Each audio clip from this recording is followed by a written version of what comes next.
The countdown to midnight was ticking and the champagne was chilling in the most expensive penthouse in Manhattan. But as I stood there in my sparkling gold dress looking at the elite crowd of New York, I realized that not a single person in this room actually knew my name or where I came from. They saw a successful socialite with a perfect life and a viral New Year party plan, but they didn't know that exactly 10 years ago, I was sleeping in a bus station with nothing but a stolen coat and a fake ID. Tonight was supposed to be my ultimate victory, but a ghost from my past just walked through the front door, and he is about to tell everyone the truth about how I really built this empire. If you think you know what a self-made woman looks like, stay tuned, because the glitter is about to fall, and the dark reality of my journey from the streets of Ohio to the top of the world is finally coming out. I watched the bubbles rise in my glass, reflecting the thousands of fairy lights draped across the ceiling. My name, according to the gold-embossed invitations, was Madison Thorne, but that name was a lie I bought with blood and smoke. The room was filled with the scent of lilies and the expensive perfume of women who had never known a day of hunger in their lives. I smiled and nodded at a famous fashion editor who was praising my vision for the Thorne Foundation. I felt like a master puppeteer pulling the strings of a world that would spit on me if they knew the truth. I remembered the winter of 2014 in a small town outside of Youngstown, Ohio, where the sky was always the color of wet concrete and the air tasted like coal dust. My father was a man broken by a system that didn't need him anymore, and my brother Leo was the only thing keeping us from drowning. We lived in a trailer that smelled of damp wood and old grease, and every morning I would wake up and look at the fashion magazines I stole from the grocery store. I would stare at the photos of New York City and imagine myself.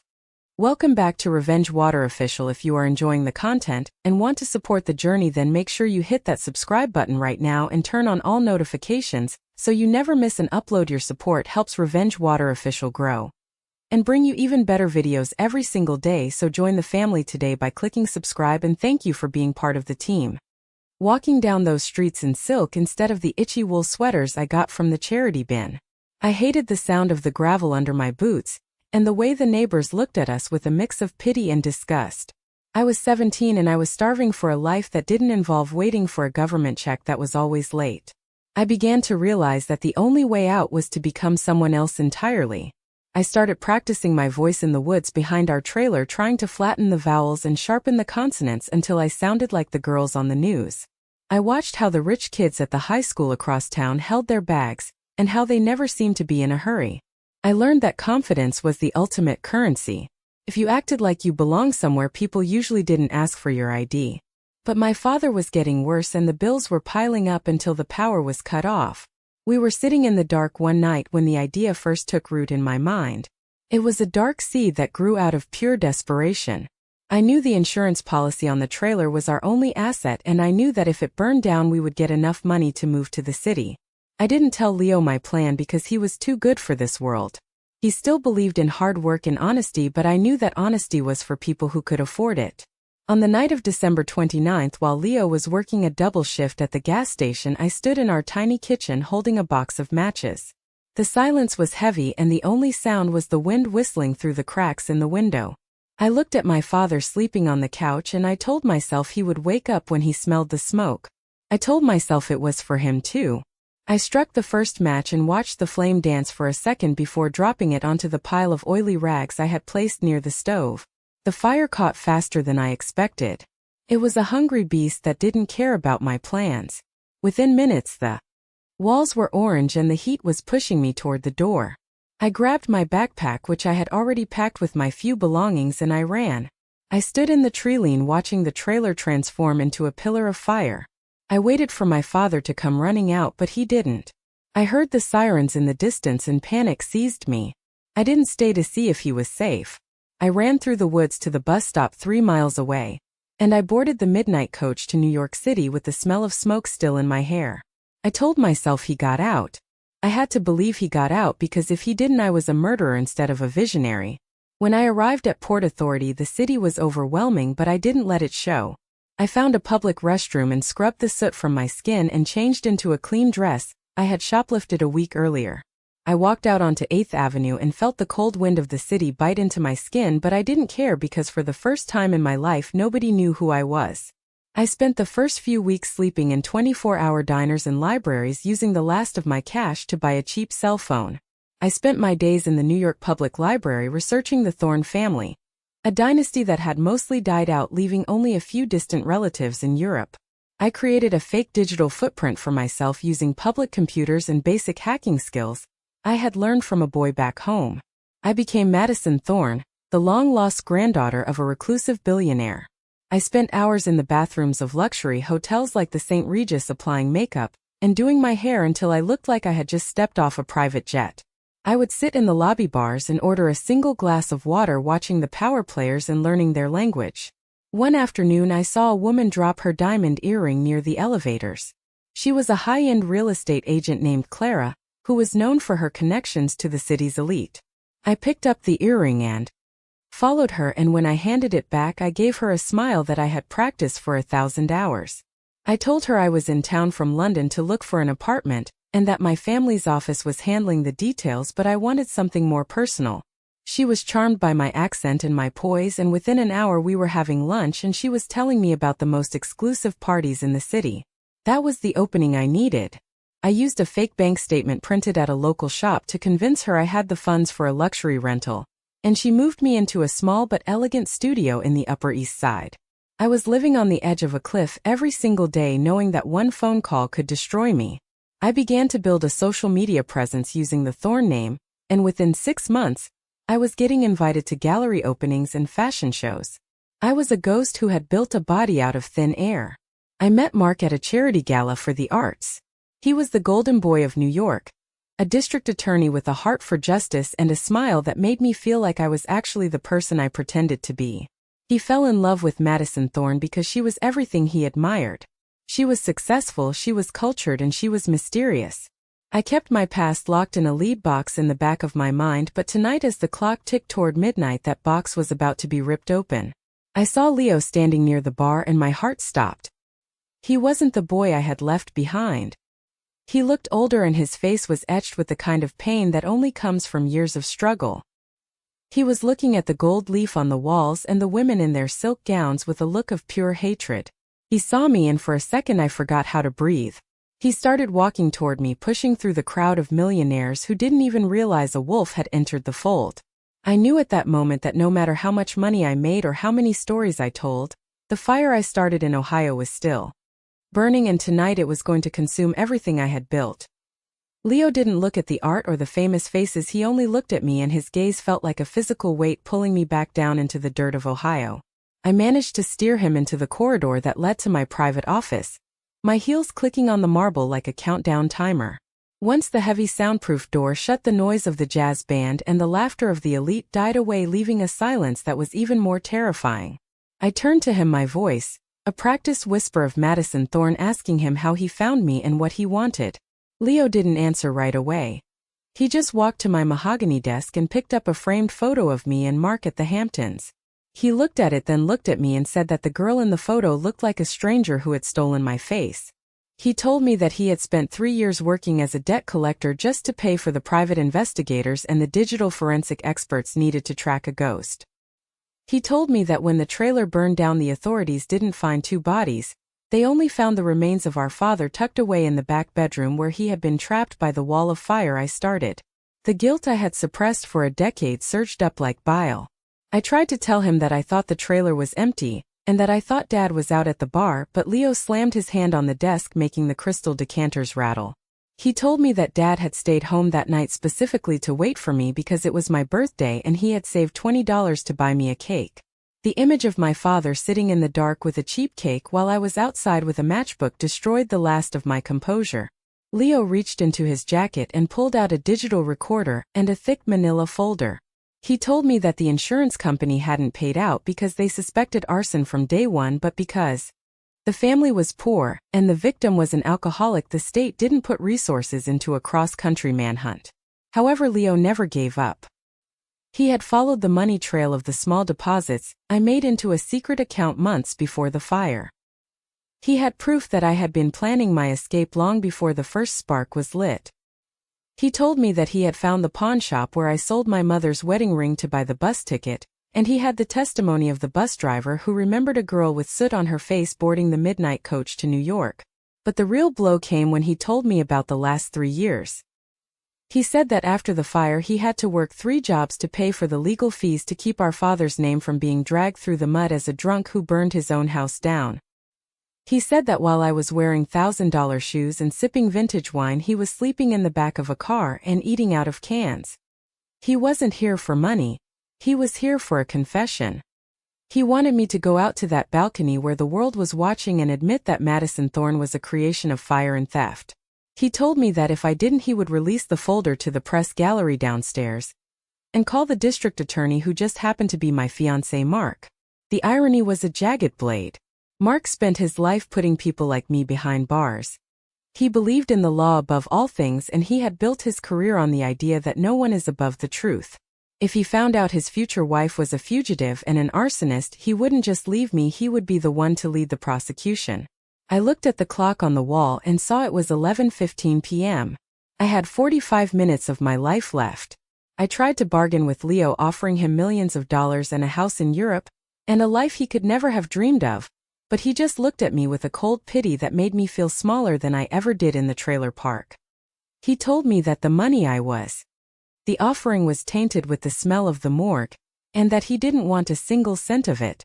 He wanted his sister back, but he realized that the sister he loved died the night she struck that match. He gave me a choice. I could be the one to end it, or he would do it for me. He walked out of the office and left me standing there in my gold dress, a queen in a castle made of sand. I walked to the mirror and stared at my reflection. I tried to pull the mask of Madison Thorne back over my face, but the eyes looking back at me weren't Madison's. They were Chloe's eyes, filled with the same fear and desperation I felt on that bus ride 10 years ago. I thought about running, but where would I go if the world knew my face now? I thought about taking my own life, but I was too much of a coward for that. I had to go back out there. I had to face the music while the band was still playing. I walked back into the party and the lights felt blinding. Mark found me near the buffet and took my hand, his eyes shining with pride. He told me that the mayor had just arrived and that everyone was waiting for my speech. He whispered that he had a surprise for me at midnight, a proposal that would be the talk of the city. I looked at him and wanted to tell him the truth right then, but the words died in my throat. I saw Leo standing near the balcony doors, watching me like a predator.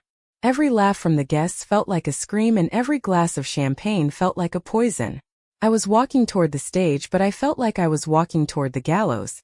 I realized then that the perfect party I had planned wasn't a celebration of my success. It was a funeral for my soul. I had spent 10 years running away from the smoke of Ohio, only to realize that the fire had been following me all along, and tonight it was finally going to catch up. I spent the next 20 minutes moving through the crowd like a ghost in a gold dress. I spoke to senators and CEOs and movie stars, but their voices sounded like they were underwater. I was looking at the exits and the security guards and the cameras, and I realized that I had built a prison of my own design. People kept coming up to me to tell me how much they admired my journey, and how they loved the story of the self-made heiress who had overcome tragedy to build a global brand. I wanted to tell them that the tragedy wasn't something that happened to me, it was something I created. I saw a young girl about 19 years old standing near the bar looking at me with wide eyes of pure worship. She told me she had moved to the city with nothing because of my story, and that she hoped to be just like me one day. I looked at her and felt a wave of nausea because I realized I was poisoning a whole generation with a lie. I was telling them they could be anything they wanted, but I wasn't telling them the price. I saw Mark talking to my brother Leo near the balcony, and my heart nearly stopped. I rushed over trying to intercept them, but as I got closer I saw that Leo was just staring at Mark with a look of profound sadness. Mark was telling Leo how much he loved me, and how he had never met anyone so pure and dedicated to the truth. Leo didn't say anything, he just looked at me as I approached, and I saw the thumb of his hand hovering over the play button of the recorder. He was giving me my last chance. I pulled Mark away under the guise of needing to check the sound system, and he kissed me on the forehead, telling me I was overworking myself. He left to go get us a drink for the toast, and I was left standing in the center of the room. The countdown clock on the wall showed 11:40 p.m. 20 minutes. The air felt thin and the room was getting hotter, or maybe it was just the memory of the fire. I went to the bathroom and splashed cold water on my face, being careful not to ruin the expensive makeup that cost more than my father's funeral. I looked at the woman in the mirror and I didn't recognize her anymore. I realized that for 10 years I hadn't had a single honest conversation or a single moment of genuine peace. I was always performing, always calculating, always lying. I thought about the fire again, and for the first time I didn't try to block the memory. I remembered the smell of the kerosene. I remembered the way the old wooden floorboards groaned as they caught fire, and I remembered the sound of my father coughing. I had told myself for years that it was a small cough, that he was just clearing his throat, but now in the silence of the marble bathroom, I knew it was the sound of a man dying because of his daughter. I realized that Leo was right. I didn't deserve this life, and I didn't deserve Mark. I walked out of the bathroom and toward the stage, feeling a strange sense of clarity. The fear was still there, but underneath it was a cold, hard resolve. If I was going to go down, I was going to go down on my own terms.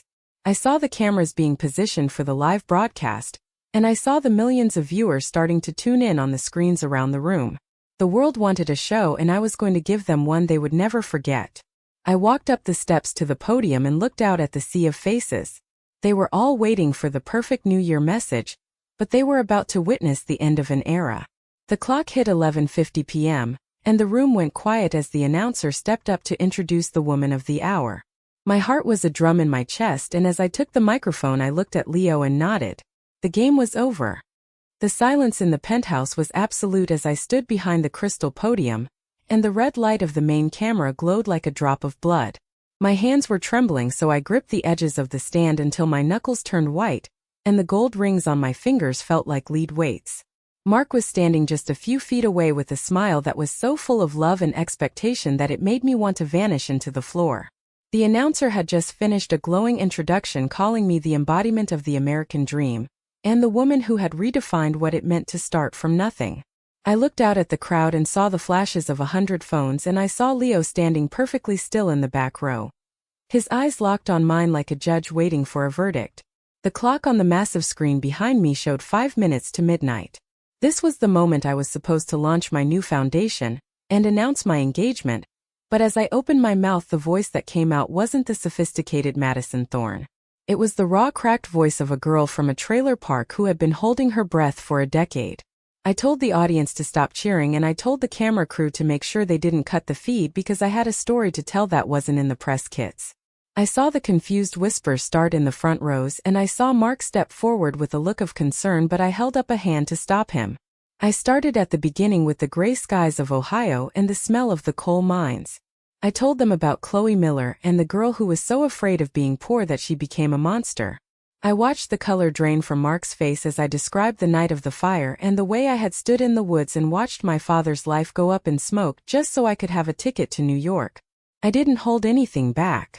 I told them about the stolen identity of Evelyn Thorne and the fake bank accounts and the lies I had told every single person in that room, just to get a seat at their table.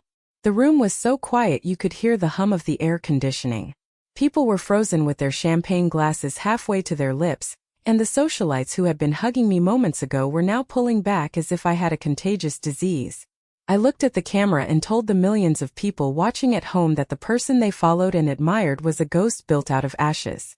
I saw my assistant Sarah drop her tablet in shock, and I saw the security guards moving toward the stage, but Mark stopped them. He was staring at me with a look of such profound betrayal that I had to look away. I told the world that I was ready to face whatever punishment was coming, and that I was tired of being Madison Thorne.